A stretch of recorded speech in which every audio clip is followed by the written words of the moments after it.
It's often helpful when doing your exploratory data analysis or summarizing your forecasts to use annualized rates of growth. In this tutorial, I'm going to show you how to use EViews to estimate a compound annualized rate of growth. So I'm going to use the series SP500. Remember, this series begins in 1992 and it continues through the 11th month of 2017.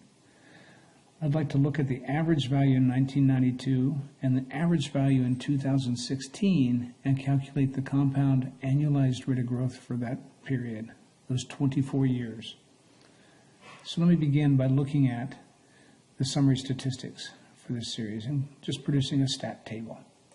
Now this is a dynamic table, meaning that if I were to change the sample, I'd change the number of observations and therefore change all the values in here.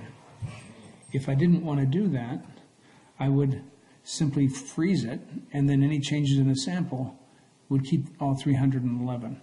So in this case, I want to look at the average value for 1992, the first year of our time period. In EViews, we change the sample by using the sample command, SMPL, and I begin in 1992, month 1 to 1992, month 12. And notice how these values are going to change. When I hit the return, we go from 311 observations to just 12. And so the average value in this first year is 415.74. I'm going to freeze that because I want to use it in my calculation in a second.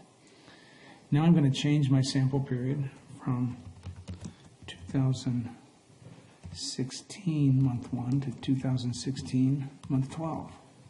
Again, you'll notice I'll have 12 observations, but it's going to be a very different value.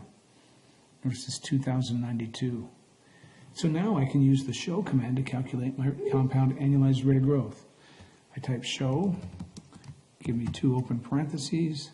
I use the 2092.388, my future value, divided by my beginning value, 415.7442, close the parentheses, raise it to 1 over the number of time periods. In this case, I'm looking at 24 years.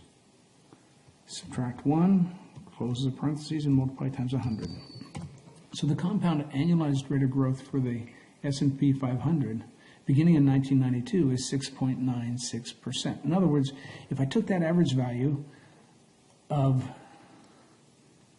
415.7442 and increased it by 6.963027 every year for 24 years, I'd wind up with 2092.388.